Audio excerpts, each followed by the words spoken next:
Good to go. All right. Hey, I'm Peace, and I guess I'm representing CryptoParty.org and trying to encourage you to start a crypto party in your town. So what a crypto party is basically it takes simple, common cryptographic programs and teaches the layman their fundamental operation to help people wear an internet condom, say. They're free demonstrations open to the public and completely non-commercial to ensure that you're not beholden to any corporation for having free stuff. And while I don't think I need to explain why privacy matters to this group, there's some interesting things that I'd like to bring up that perhaps you haven't thought about, like what privacy you're actually entitled to in the public arena when you're giving speeches to the public, say. So in 1927, Lillian Jones attacked the two men that brutally stabbed her husband, and the newspapers got wind of this and published everything about it and got really excited, and she sued them for invasion of privacy. She later lost, and the courts ruled that a person forfeits the right to one's life in seclusion when he or she, willingly or not, becomes an actor in an occurrence of public or general interest, which kind of parallels an even older idea from Macbeth, that you know your own degrees, which is to say, the degree to which a person is free to control their exposure depends on that person's place in society. And note, we're not animals, most of us. Okay, and I don't mean like in a spiritual sense, like that's, okay, and that's, yeah, sure we are. But, but W.H. Auden differentiated us from animals when he spoke about the capacity for self-disclosure, the human capacity for self-disclosure, and that implies an equal capacity for self-concealment. And by contrast of an animal, it is equally true to say that it is incapable of telling us what it really feels and that it is incapable of hiding its feelings. So, oppression attempts to reduce human capabilities to those of an animal by compromising our capacity for self-concealment.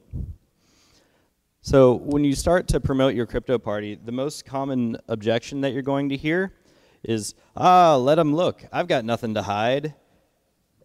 And you realize that's an incredibly naive idea. And our most abject surrenders occur behind the pretense of indifference. And to, I guess, establish a little ethos for Crypto Party itself, I'm going to go through the Crypto Party manifesto, just bullet by bullet. So we are the users, we fight for the user, and we strive to empower the user, which kind of mirrors some philosophically anarchistic ideas of mutual aid and solidarity that I like so much. The right to personal anonymity, pseudonymity, and privacy is a basic human right. This includes life, liberty, dignity, security, right to a family, and right to live without fear or intimidation. No government, organization, or individual should prevent people from accessing the technology which underscores these basic human rights. Privacy is the absolute right of the individual. Transparency is a requirement of governments and corporations who act in the name of people. So, back to that V for Vendetta idea of people.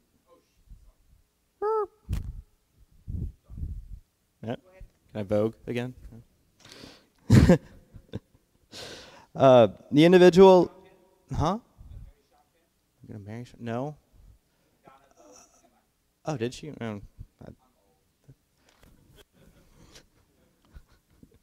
The individual alone owns the right to their identity. Only the individual may choose they want to share. And maybe this needs to be instilled in some of your minds, that coercive attempts to gain access to personal information without explicit content is a breach of human rights. Which is to say, don't break into people's stuff. All people are entitled to cryptography and the human rights crypto tools afford, regardless of race, color, sex, language, religion, political or other opinion, national or social origin, property, birth, political, jurisdictional, or international status of the country or territory in which a person resides. Sorry, it's a long list, but I think it's important. Just as governments should exist only to serve their citizens, it follows that cryptography should belong to the people. Surveillance cannot be separated from censorship and the slavery it entails. No machine shall be held in servitude to surveillance and censorship. Crypto is a key for our collective freedom. Almost at the end here. Code is speech. Code is a human-created language. To ban, censor, or lock cryptography away from the people is to deprive human beings from a human right, the freedom of speech. And finally, those who would seek to stop the spread of cryptography are akin to 15th century clergy seeking to ban the printing press, afraid their monopoly on knowledge will be undermined. It's been said that the printing press taught people how to read, and the internet taught people how to write. So a little background on Crypto Party. It was started via a casual conversation by Asher Wolf on Twitter. She's from Melbourne. This was in late August of this year. Melbourne's first Crypto Party brought 70 people where they expected about 30, and it really exploded from there. London's expected 50 and got 120. It's in 43 countries other than our own. These are around the world. This is a list of the ones in North America. There's 14 crypto parties in America. They even have an online crypto party in case you can't make it. But where I only have 2 pages in this list, I want to see this 8 pages next time I give this talk. So hopefully you guys will take this to heart and start your own crypto parties, which is the whole point of this talk. So, actually throwing a crypto party. Rule 1, go to cryptoparty.org. They have all the resources you need to learn about the cryptographic tools that you're going to be teaching. Also has great advice on how to start one. You don't actually have to listen to me, although please do. Let's see. Lock down the specifics. Reserve your location weeks ahead of time. You're going to need internet to help people install the tools that you're advocating. Make it free. Human knowledge belongs to the world. Don't be beholden to corporations to pay for your pizza or whatever. You need to be able to speak freely without exception. They have this idea of pseudo-leadership, S-U-D-O, like all you Ubuntu users understand, where the people who go to a crypto party kind of take a leadership role each time and organize it themselves. I mean, I manage the Cookville crypto party, I don't always give a talk, and I don't always reserve the room, etc. I do usually bring the wine. Bring toys. Bring USB sticks of the programs you want to spread out, printed handouts of information about your particular speech, old boxes so people can just hack around and play with some of the toys. Bring projects you're working on, let's say Arduino or something, and talk about Linux. It's important. You'd be surprised some people have never heard of Linux before. And in my mind, proprietary is another word for censorship. So also, because it kind of has this anarchistic philosophy and structure, if you want something done, you do it yourself. I think that makes sense syntactically. Yeah. Invite everybody. Everybody. Go to journalism schools and make sure that they understand why they need cryptography to protect themselves and their sources. Impoverished areas, because more often than not, the poor are constantly oppressed. The Muslim community, ever since 9/11, this country has had a serious problem with Muslims being oppressed and experience prejudice on a daily basis. Immigrants, similar story. Activists like me are already surveilled, I'm sure. Fringe groups, invite them too, even if they don't agree with you philosophically or politically, invite them. This is a human right, and don't be so arrogant to not share it with people just because you disagree with them. Regarding your crypto party, after which you should get feedback from your users and kind of have this collective crowdsourced structure. Size doesn't matter. It's your content that counts. And I like to live by the motto of explain it like I'm 5, or ELI 5, because basically you're going to be needing to teach these people, the layman who's non-technical, how to use these highly technical tools. So act like you're teaching a 10-year-old who's going to go teach an 80-year-old. Don't scare people. Let the government do that. T.S. Eliot said, humankind cannot take much reality, which is funnily followed up by Sartre's quote, hell is other people. Anyway, I encourage you to delegate your intelligence. So your first couple of meetings are probably going to be your close friends or whatever, and people who know what you're talking about.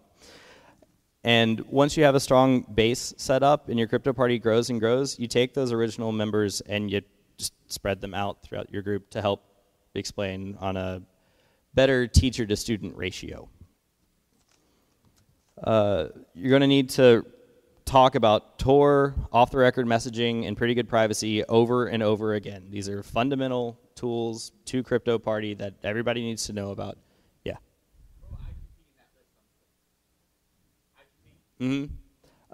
Yeah, I should put that on here because my suggested topics just include TrueCrypt, OpenVPN, and Bitcoin. But ITP is an excellent tool. You're absolutely right. It doesn't have to be on this list. ITP is a great example. We've even had talks on like how to root your phone or how to set up an SSH server. But ultimately, the mission is the same. How to promote social networks like Facebook. But really, Crypto Party started on Twitter, right? And it's still just violently active on Twitter. Perhaps that's a bad choice of words. But make flyers. Invite your graphic artist friends to help you make interesting flyers. People like pretty things, and that'll help promote your group. Give promotional talks to Girl and Boy Scout groups, music festivals. I present at our university. You could go to high schools if you think you can convince the principal that you're not evil, or nursing homes even. Don't leave anybody out. Chalk graffiti is your friend because it washes away real easy and you're not going to get in trouble for it. Make email lists of all your users for retention. Don't pressure them for it, but if they want to give you their email address, great. And definitely post your respective crypto party and city on cryptoparty.org. It has a running list of everything going on, and it helps everybody understand that we're all in this together, and it is absolutely everywhere. Invite guest speakers like judges and lawyers who are experts on litigation concerning privacy. Old 70s and 80s hackers. I'm going to try and get John Draper to come to Cookeville. That's not going to work, but I'll try. Journalists who in the past have had to worry about their sources and personal security if they went outside of the country in particularly oppressive regimes. Or professors in computer science, say, who are experts and it's their job to talk. So they're probably pretty good at giving speeches. And most importantly, and finally, keep it fun. We have movie nights that actually is more popular than Crypto Party itself, which is kind of sad.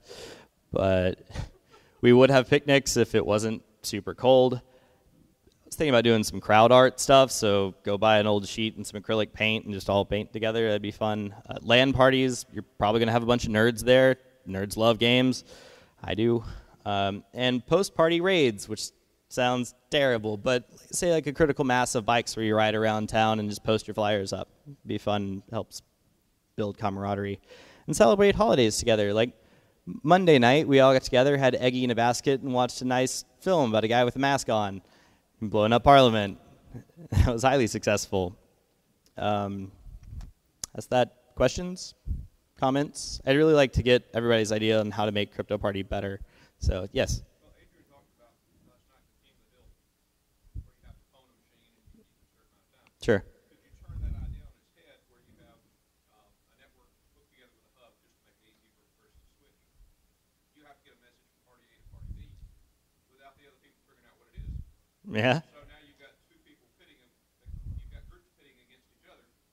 But the idea is, can I apply some of what I should learn in the crypto party to get my message from point A to point B? Yeah, that would definitely be fun. Sir?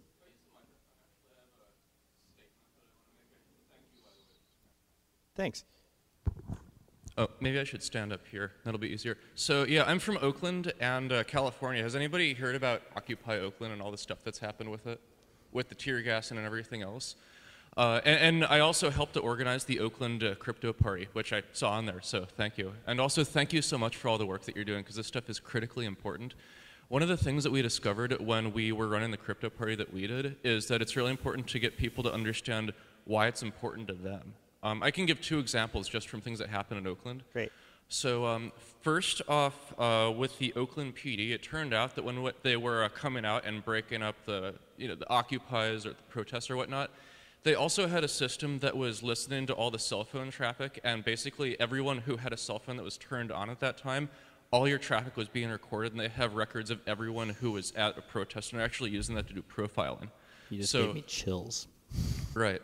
Another example, this is actually a court case that popped up on, I think, October 13th in San Francisco, right as the Oakland Crypto Party was going on. There was another protest where police arrested a bunch of people, and they seized their cell phones, and they have not yet returned them as far as I know. And there's a bunch of legal questions going on as to not just whether they can search, but also whether something is of yourself and how long they can hold things for. And there's a bunch, because I mean, once they return those cell phones, the question is, well, they've probably imaged them anyways. So there are questions as to how they can return. Totally compromised. And a final note on that, in California at least, they've recently passed a law basically allowing police the ability to warrantlessly search your phones, your cell phones. So routine traffic pullover, they actually have a tool where they can download all the data off of your phone. So I assume that this is going to be transferred everywhere else. It's been the stance of the Obama administration that if your cell phone traffic goes through a third party, like it has to, then you have no right to the expectation of privacy, which is bullshit. Right. And what was the guy's name? The guy from Occupy Boston who I think the DOJ subpoenaed Twitter for his tweets because he had some deleted tweets while he was in... I think while he was arrested in Occupy New York somewhere, or Occupy Wall Street. So there are things like that going on, and given the fact that there are people who use these social networks, because you are simply a user on the network according to the law, when the government subpoenas the social network for it, like with a regular subpoena or with a 2703D order, as was with Twitter, they have, often they're even gagged from telling you, let alone just having the courtesy of doing so. Yeah. And it's a really tricky situation. So one of the questions that people have is, well, why do I need to care about this? And the reason is because you don't know what's going on behind the scenes. We're in kind of a cloak and dagger, I guess, government world right now. And I think Crypto Party is a critical element in order to help people to not even fight back against it, but more just stand up for your basic civil Bill of Rights. Yeah, I think you're talking about Jacob Applebaum of Tor. Right. Yeah, where they served Twitter a national security letter, which had judicial oversight to get his data, which is wiretapping, in my opinion, and totally illegal. And then they served them a 2703D, which gagged them from telling Jacob. Jacob found out, exposed it to them, and they arrogantly admitted to it. So there's a video of that where the FBI, not director, but a representative of the FBI is like, yeah, we know about your 23OD, which she can't legally say. I think that's hilarious, but yeah. Right, and he also did a talk. And William Binney is another one of he's the NSA whistleblower that has stood up against all of this stuff. We didn't cover that in our crypto party, but it's still important. There's a lot of really important things going on because right now we have all this technology that's allowing people to actually, for once in a very long time, have freedom of speech. And lawmakers are getting afraid of it because they're all bought by corporations, with a few exceptions like Dennis Kucinich and Ron Paul and a few others. Mm-hmm. But yeah, just one of the things that I found is if you can get people to understand that while they might not understand it, they can trust you and that there's a serious cost to not doing this stuff, as in they could wind up in jail with charges they don't know about or being detained endlessly. It's just good to know, that's all. And I was curious, with your crypto party, what were the things that people who came to it walked away with and they found were really helpful and beneficial to them? I'll shut up now. So a lot of people that come to the Cookeville crypto party aren't really technically savvy people. Most of them are chemical engineers because they're friends of mine. So none of them knew what Tor was, for example. And I haven't been able to give other talks on OTR or PGP yet, but I've kind of let them go do their thing with that pseudo leadership mentality. Afterwards, we all get together, and I'll usually we'll all watch a video of Jacob Applebaum or that Bill Binney at the Whitley video, say, which sounds like incredibly boring, but there's wine involved, so it's fun. Yes, ma'am.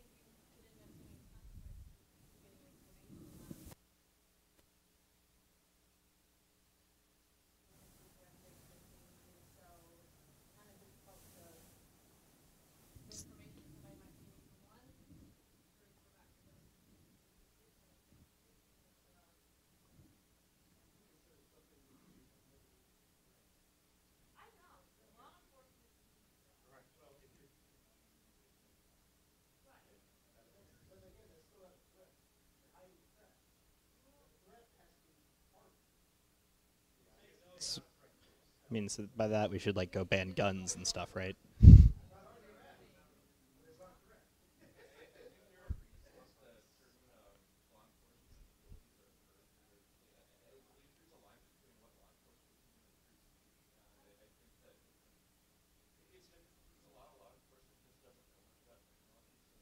Fact.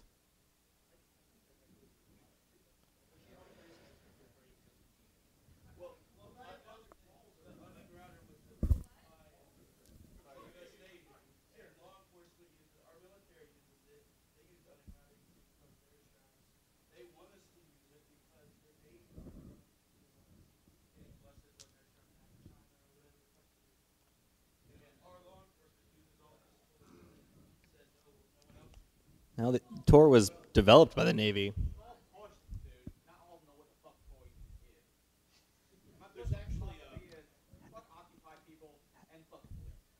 I mean, Tor has 500,000 people every day. Yes, sir.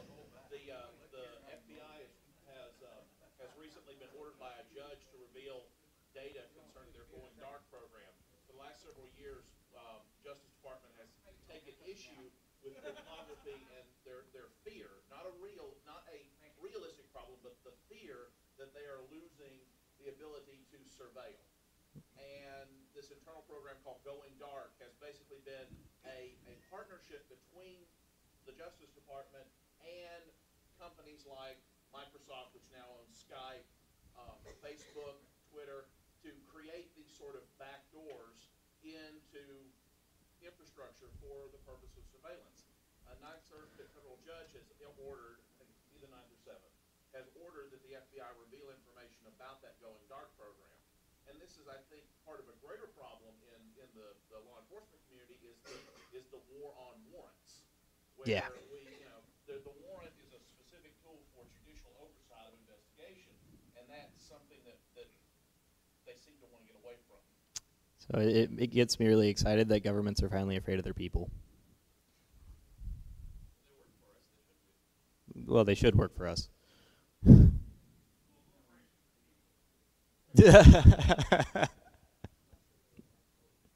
when Texas kills a corporation, executes a corporation, then they're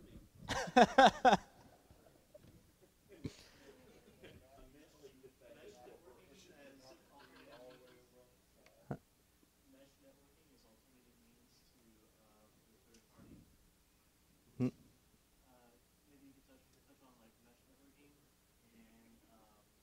So I know you have looked into that a lot more than I have. The idea behind mesh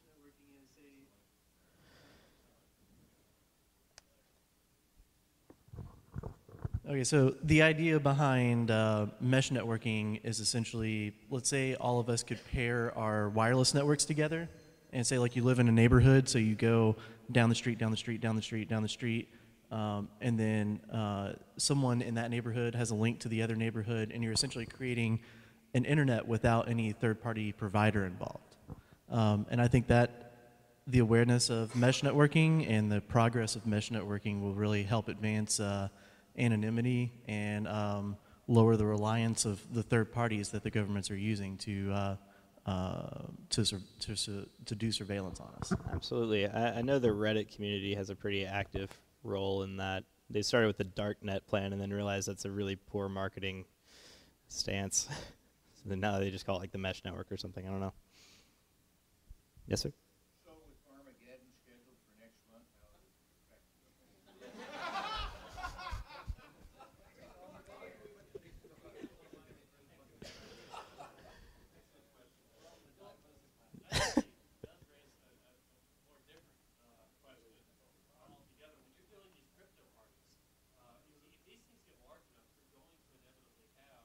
Spies.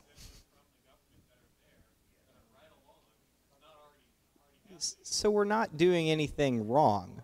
We're asserting our rights, right? So if they want to come and actually learn about technology, great. Then fuck them. We're going to hire the best losers.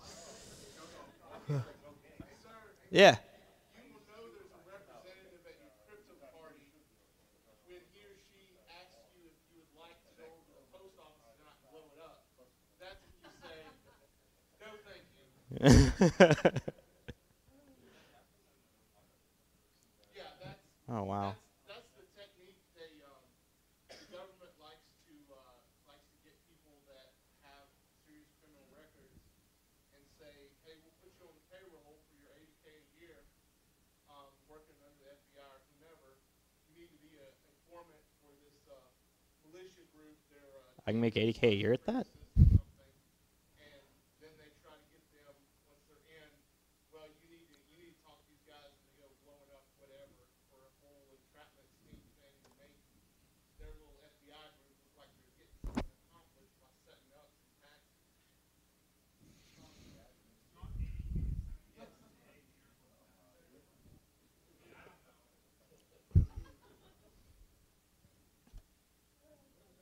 Yes? Will Pig brought that up to me when I asked him about this. No, I haven't had a key signing party. I guess we could. I had not heard of key signing parties, to be honest with you, when I started this, but he brought...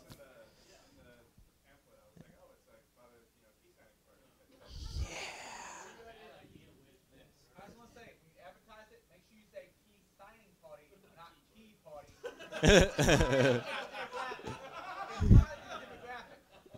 Now, the key party people may need some key signing going on also. So make consolidation.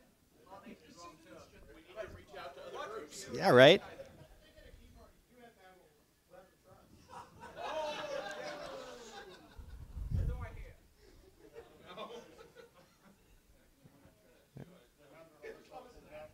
Not that.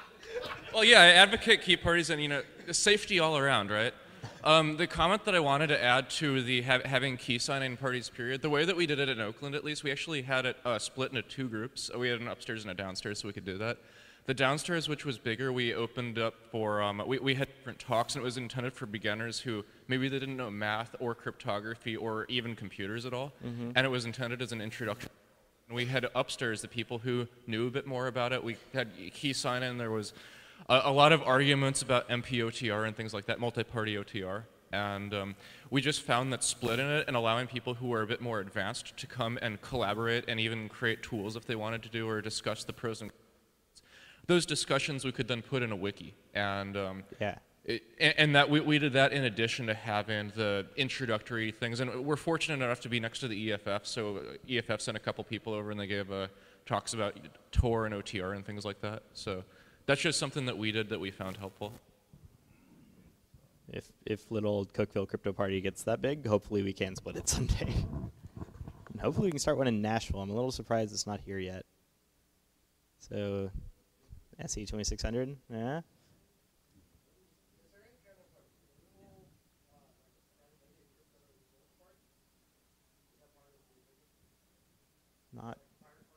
Not to, It's called anarchist. no, it's not anarchy. Fundamentally, no, him. Yeah, sorta. Yeah. Not to my knowledge. think you just kind of have to, vote with your heart.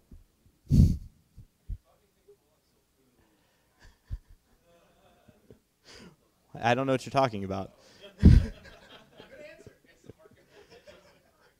Huh.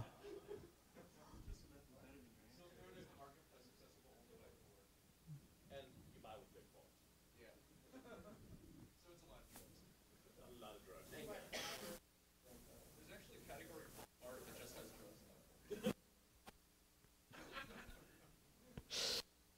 Hey, anybody else? One of the things you ought to start emphasizing, and to the point over here, that in the next frontier of encryption is mobile encryption. It is that device. I mean, we've got TrueCrypt and LibCrypt for Linux. I mean, we've got the ability to do whole drive encryption on your system. So if they take it, you could have the name of every terrorist in the world on that drive, set it out in front of the FBI and say, "See you in a million years when you break it." Even with Bluffdale, Utah's installation, and all their. The point is that we have that kind of whole disk, very powerful whole disk encryption that maybe not maybe the NSA may have a chance, but Nashville PD, forget it. And so the point is that we have this very powerful encryption technology for our desktops and our laptops. We need that same powerful technology for our mobiles, because Definitely. if we're going to lose something, whether it's stolen from us, taken from us, if we lose control over it, it's going to be a mobile phone, and that has contact information. It has our web already. Yeah, there are certain steps you can take for that. There's Tor for your phone, or I use Redphone for a lot of my calls, which is encrypted VoIP. And there's Text Secure that encrypts your text message database. And But as an analysis of you, I might not be able to get your messages. I might not be able to get your contacts. But if I see that you have those tools already on the phone and what apps you have on your phone, I can make some general inferences about that, or that the phone actually belongs to you. Whereas if you have whole device encryption, where you turn it on and it boots to a screen asking for a password, and everything else behind that is 256 AES or better, it's a lot safer. That's assuming that you don't have. it does. Well, yeah, there's. Yeah, but even more fundamental than that, you can have full disk encryption all day long, but if you're set up the way iOS devices are, there's a police tool that exists. It's 1.0 that you can just copy the thing whole hog and completely bypass all cryptographic layers. Right, but the point is that you can have an open source. I mean, there was a very good open source Android project. Sure. Whisper for a while that did exactly that with no hit to speed. And we need that needs to be I'm just saying that's the next frontier, is finding a way of doing real open source mobile cryptography that seals everything behind that wall. Yeah. Look up the Guardian project. That's pretty much there. Yeah. Right there. I wanted to add something to that. So thank you for bringing that up. I'd forgotten about that. One of the things, full disk encryption using TrueCrypt or anything else you can find is really, really useful. However, one of the challenges that I don't know that we've faced this domestically yet, but we've had it a couple of times come in, like somebody flying from Europe into the United States and getting detained by Border Patrol. You have to give up your password. Requesting your password. So with Lux, though, it provides this plausible deniability, yeah? That's not entirely true, because they can throw you into court. They can throw you into jail for contempt of court. The other thing with crossing the border is, at the moment, at least, there has not yet been established. You do not have a right to a lawyer because you haven't actually been admitted to the United States yet. And on top of that, they can detain you as long as they want. However, if you are a U.S. citizen, they have to let you in. But this is really tricky gray area legal territory that we've been coming into basically this Jake. Yeah, you can't, like... It's hidden volume. You can do the different. Right. So the challenge you run into there is that if you have, there are two questions that law enforcement can ask you. Number one is to use your password, and if you lie about it, you've just committed a felony by lying to a law enforcement officer. The other is they can ask you, do you have any other passwords? And if you do that, because if you use like a rubber hose type encryption, then that's a way to one way that somebody suggested to get around this is to encrypt your system with like some gobbledygook password and then upload that password to another system. And that way, in order to log into your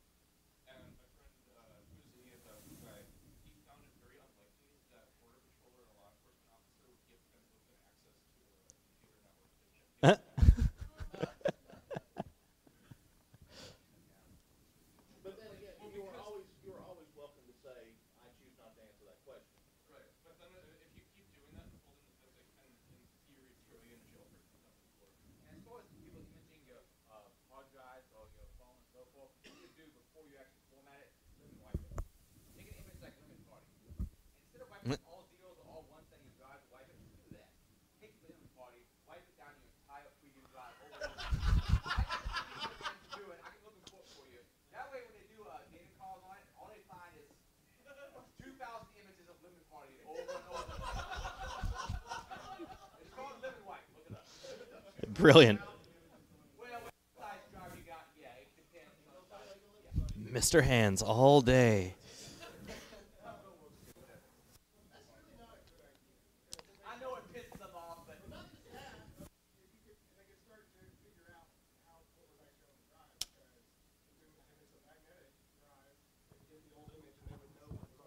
all right, one wipe is enough. Part of my neighbor's story, one wipe is enough. If you want to debate this, I can find research on it, but one wipe is enough. I mean, when you get one particular bit, you can figure out like 9% or yeah, some bit. When we get down to a byte, it's incredibly hard. So the government wipe was designed in a time period when there was different coding and different technology. Any more modern day drives, one wipe, and they're pretty much not going to recover. With the exception of bad block lists, and a guy named Scott Bolton has talked about it. Bad block lists they can't pull stuff from, but that takes special hardware and still really small amounts of data. Well, they can still recover stuff. Then there's something you use called secure wipe or smart wipe that can get that too. Sorry. It's brilliant.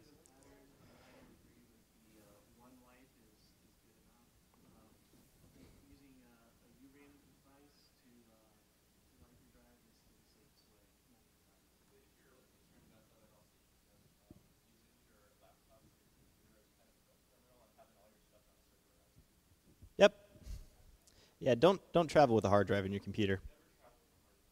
Yeah, just don't do it. Yeah, I mean, you could true crypt it and then FedEx it. You know, FedEx it home and they just come through the airport. But I think it's against the law to ship encrypted things across country borders. Yeah.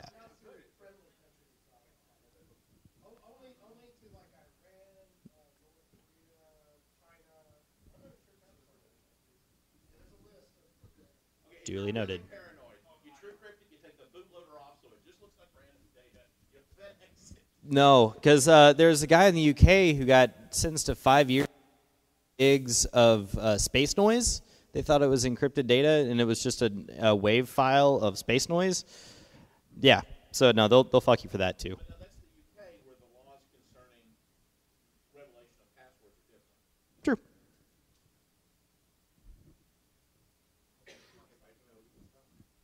Pardon? So yeah, I think lemon wipe's the safest way. Yeah. Act nobly. Wipe your drive with lemons.